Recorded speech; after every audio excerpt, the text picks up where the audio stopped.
Hi hello வணக்கம். நான் உங்கள் ரீட்டா குலோத்துங்கன். இன்றைய பதிவில் நம்முடைய சேனலில் நம்ம சிறுதானிய வகையான ராகி மாவில் ஒரு அருமையான சிம்லி செய்ய போகிறோம். சிம்லி செய்கிறதுக்கு தேவையான பொருட்கள்னால் ராகி மாவு ஒரு கப் அளவுக்கு எடுத்திருக்கேன், ஒரு உருண்டை வெல்லம் எடுத்திருக்கேன், ஒரு பவுலில் வறுத்த வேர்க்கடலையை சுத்தம் பண்ணி வச்சுருக்கேன், கொஞ்சம் வெள்ளை எள்ளு.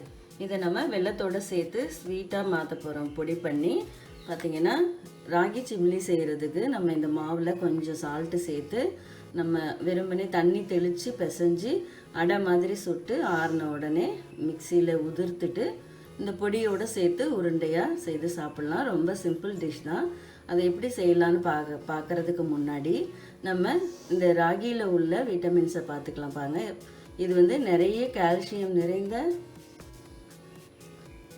ராகியில் புரதச்சத்து அதிகமாக இருக்குது. இது நம்ம சோர்வாக இல்லாமல் உற்சாகமாக பார்த்துக்குது. நார்ச்சத்து இருக்குது.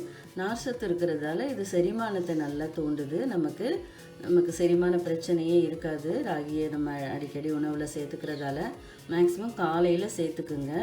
நம்ம இது மாதிரி ஒரு ஸ்வீட்டாக கூட செஞ்சுக்கலாம். நம்ம சிம்லி கொஞ்சம் இனிப்பு தான். இதுக்கு சாயங்கால நேரத்தில் ஒரு 4 மணி போல் கூட சாப்பிட்லாம். இது ஒரு 2-3 நாளைக்கு கூட வச்சுக்கலாம். நம்ம அடையாக சுட்டு பண்ணுறதால பார்த்திங்கன்னா வேர்க்கடலையும் நிறைய விட்டமின் ஆரோக்கியத்தை தரக்கூடியது. எள்ளும் நல்ல சத்தானது தான். வெல்லத்துலேயும் அயன் இருக்குது, மெக்னீஷியம் இருக்குது. இது போல் ஊட்டச்சத்துக்கள் நிறைந்த 4 ஐட்டத்தை வச்சு அருமையான சிம்லி செய்ய போகிறோம். பாருங்கள், கேழ்வரகில் நம்ம சிம்லி செய்கிறதுக்கு நம்ம இனிப்புக்காக வேர்க்கடலையும் எள்ளையும் கொஞ்சம் வறுத்து வச்சுக்கலாம்.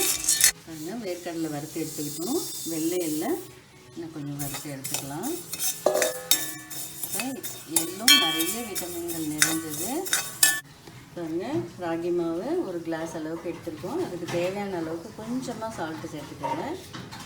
நல்லா கட்டியாக தண்ணி லைட்டாக தெளித்து பிசைஞ்சிக்கணும். தேவையான அளவுக்கு தண்ணி பிசைஞ்சு ஒரு டோ மாதிரி உருட்டி நம்ம திக்காக தட்டணும். இந்த அடையை நல்லா திக்காக கட்டியாக ஒரு பெரிய லெமன் அளவுக்கு உருண்டை வச்சுட்டு நம்ம அடைய தட்டு போகிறோம். தோசை கல்லில் பாருங்க, நச்சுப்பட்ட இலையை வச்சு நம்ம இதில் ரவுண்ட் ஷேப்புக்காக தட்டுறோம். நல்லா திக்காகவே இருந்தால் நமக்கு உதிர்க்கிறதுக்கு ஈஸியாக இருக்கும். நம்ம இது உரலில் இடிக்க போகிறோம். நல்லா வேக வச்சுட்டு பாருங்கள், இந்த எள்ளு வறுத்து வச்சுருக்கோம். அதையும் பொடி பண்ணி வெல்லம் அதுக்கு தேவையான அளவுக்கு சேர்த்துக்கலாம். சிம்லி 2 டைப்பில் பாருங்கள், வேர்க்கடலையும் எள்ளையும் பயன்படுத்தி செய்ய போகிறோம். பாருங்கள், நல்லா கொஞ்சம் அப்படியே குக் ஆகிடும். எண்ணெயே ஊற்றக்கூடாது.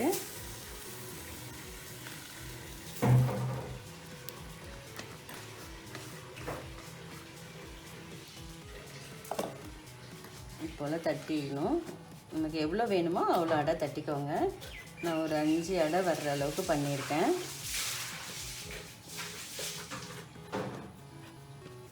இது போல் தட்டி வேக வச்சு கொஞ்சம் ஆறின உடனே கொஞ்சம் சின்னதாக கட் பண்ணி உரலில் போட்டு இடிச்சிங்கன்னா சூப்பராக இருக்கும். அது மிக்ஸ் ஆகிறப்ப அதோடய வாசனையே செம்மையாக இருக்கும். இது போல் சிம்பிள் டெக்னிக்கில் நீங்களும் செய்து பாருங்கள். ரொம்ப ஒன்றுமே இல்லை. ராகி மாவு இருந்தாலே போதும். வேர்க்கடலை எள்ளு ஏதாவது ஒன்று ஒரு ஸ்வீட் சேர்த்து நம்ம இடித்து மிக்ஸ் பண்ண ரொம்ப பாரம்பரியமான சிற்றுண்டி இது. பாருங்கள், கொஞ்சம் நல்லா வெந்துச்சு. பாருங்கள், எண்ணெயே ஊற்றாமல் கொஞ்சம் இது போல் நல்லா வேக வச்சுக்கணும்.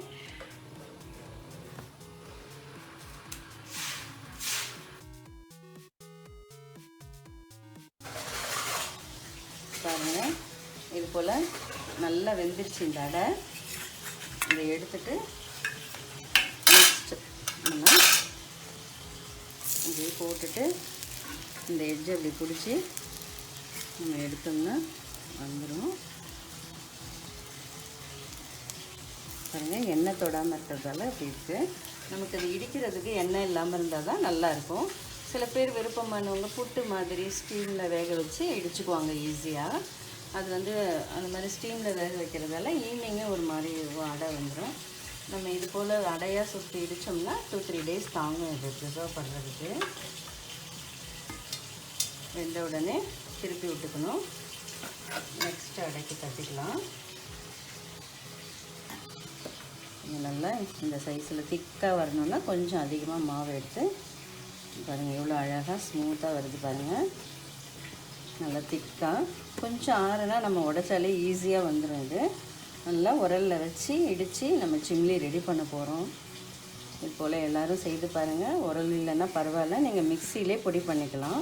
ஆனால் கொஞ்சம் அடை ஆறின உடனே புட்டு நீங்கள் சின்ன சின்ன பீஸாக கட் பண்ணிவிட்டு ட்ரை பண்ணிங்கன்னா பொடியாகிடும் பவுடர் ஃபார்மில்.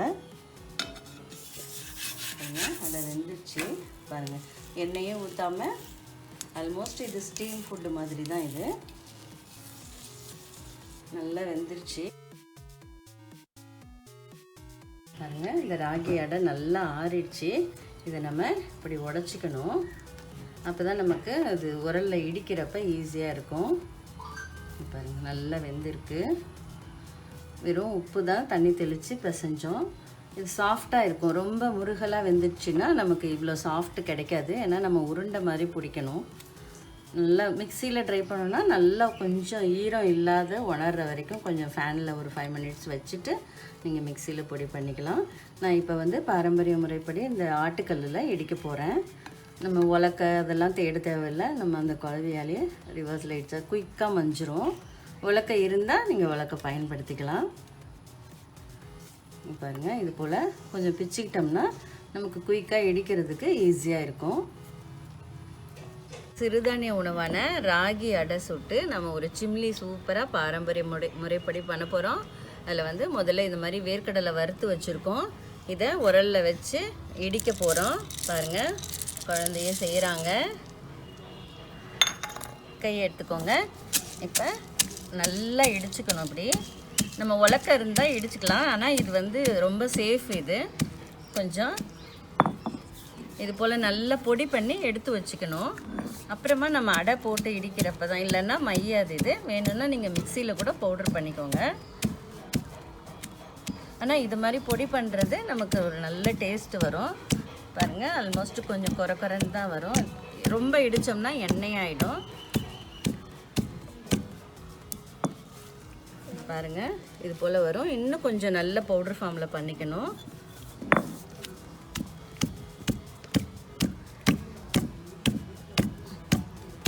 இதே போலவே நம்ம எள்ளையும் இடிச்சுக்கணும். அதுக்கப்புறமா தான் நம்ம வெல்லம் சேர்க்கணும். இது பாருங்கள், இந்த பக்குவத்தில் நம்ம சுட்டு வச்சுருக்க அடை உடச்சி வச்சுருக்கோம்.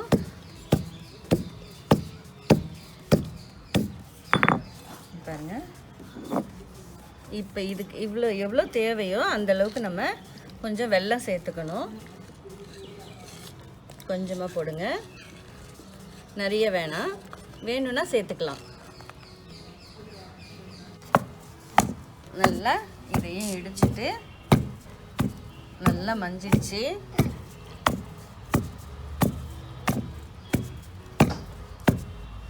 இப்போ நம்ம போட்டு சுட்டு வச்சுருக்க இந்த உடச்சி வச்சுருக்க அடையை கொஞ்சம் சேர்த்துக்கலாம். பாருங்கள், ராகி அடையை உடச்சி வச்சுருக்கோம். இது நல்லா சேர்த்து இடிக்கணும். நல்லா மிக்ஸ் ஆகி ஒரு உருண்டையாக உருட்டுற அளவுக்கு நம்ம இடித்து எடுத்துக்கணும். பாருங்கள், வெல்லம், வேர்க்கடலை, ராகி எல்லாம் சேர்ந்து வருது. கை வச்சா அப்படி எள்ளு வச்சு இடிக்க போகிறோம். இப்போ பாருங்கள், வறுத்து வச்ச எள்ளை இதில் சுத்தம் பண்ணி போட்டுருக்கோம். நல்லா இடிச்சுக்கணும். சீக்கிரமே மசிஞ்சிடும். ஆனால் இதில் இடிக்கிறப்பயே நல்ல வாசனை வருது. பாருங்கள், அந்த எள்ளோட வாசனை நல்லா இருக்குது. இந்த ஃப்ளேவர் இடிக்கிறப்பயே நமக்கு உலக்கையால் இடிக்கிறப்ப நிறைய தெரிக்கும். இது குயிக்காக மசிஞ்சிரும். சின்ன உரத்தில் அழகாக நல்லா தமிழ் பாரம்பரிய முறைப்படி ஒரு ராகி சிம்லி எப்படி செய்யறதுன்றதை பார்க்குறோம். பாருங்கள், இது போல் சிம்பிளாக நீங்கள் மிக்சியிலே ஓட்டிட்டு கொஞ்சம் நிறுத்தி ஓட்டினீங்கன்னா எண்ணெய் வராத இருக்கும். பாருங்கள், எள்ளு நல்லா மசிஞ்சிடுச்சு. கொஞ்சம் இருந்தாலும் இது ரோஸ்டடுன்றதால நமக்கு சாப்பிட்றப்போ ஒரு ஃப்ளேவருக்கு கிடைக்கும். கொஞ்சமாக இதுக்கு வெல்லம் சேர்த்துருக்கேன். வெல்லத்தை பொடி பண்ணி வச்சுருக்கிறதால குயிக்காக மசிஞ்சிரும்.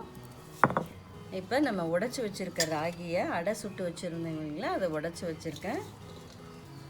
அதையும் போட்டு இடிச்சுக்கலாம். சீக்கிரம் மிக்ஸ் ஆகிடும்.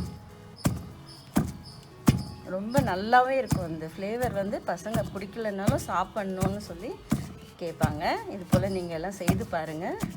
வேர்க்கடலையும் எள்ளையும் தனித்தனியாக பண்ணியிருக்கோம். அவங்க பாருங்கள், எள், வெல்லம், ராகி அடையும் சேர்ந்து சூப்பராக நல்லா இடிக்கிறப்பயே வேர்க்கடலை மிஞ்சிய வாசனை இருக்குது பாருங்கள். இது போல் கொஞ்சம் பெரியவங்களுக்கு கொஞ்சம் பெரிய உருண்டையாக கொடுத்தா ஒரு 2 உருண்டை சாப்பிட்டாலே சாப்பாடே தேவையில்லை. ஆரோக்கியமான ஒரு சிற்றுண்டி இது. நல்லா பசிக்குது அப்படின்னு சொல்கிறவங்களுக்கு இது போல் நம்ம வெல்லம் சேர்த்து கொடுக்குறப்ப ரொம்ப எனர்ஜியாக இருக்கும். நிறைய பசங்க குதிச்சு விளையாடுற பசங்களுக்கு நிறைய எனர்ஜி லெவல் லாஸ் ஆகும், கேலரிஸ். இதை சாப்பிட்றப்ப அவங்களுக்கு ஒரு எனர்ஜி கிடைக்கும். இதில் நார் சத்து இருக்குது, புரதச்சத்தும் இருக்குது, நமக்கு கால்சியமும் அதிகம் இருக்குது. இது போல் ஒரு சிற்றுண்டியை குழந்தைங்களுக்கு செய்து கொடுங்க. பெரியவங்களும் சாப்பிடலாம். ரொம்ப டேஸ்ட்டாக இருக்கும். நம்ம இந்த லாக்டவுன் டைமில் இது போல் எளிமையாக செய்யக்கூடிய சில சிற்றுண்டியை செய்து சாப்பிட்டு பலனடைங்க. இந்த வீடியோ உங்களுக்கு பிடிச்சிருக்கும் கண்டிப்பாக. இது போல் நீங்களும் செய்து பாருங்கள். இது போல் நல்ல ஒரு சிறுதானிய உணவான ராகியில் வேர்க்கடலை வச்சு வச்சுருக்கோம். இது மாதிரி சின்ன சின்ன பால்னால் கீழே விழாத அழகாக கடித்து சாப்பிடலாம். பார்க்குறதுக்கு ஒரு அருமையான ராகி சிம்லி ரெடி ஆயிடுச்சு. சிம்பிளாக நம்ம ஒன்றுமே செய்யலை. நல்லா கொஞ்சம் உப்பு போட்டு மாவு பிசைஞ்சோம், உதிர்த்து ஆற வச்சு இடிக்கிறோம். இதை நீங்கள் மிக்சியில் கூட கிரைண்ட் பண்ணிக்கலாம்.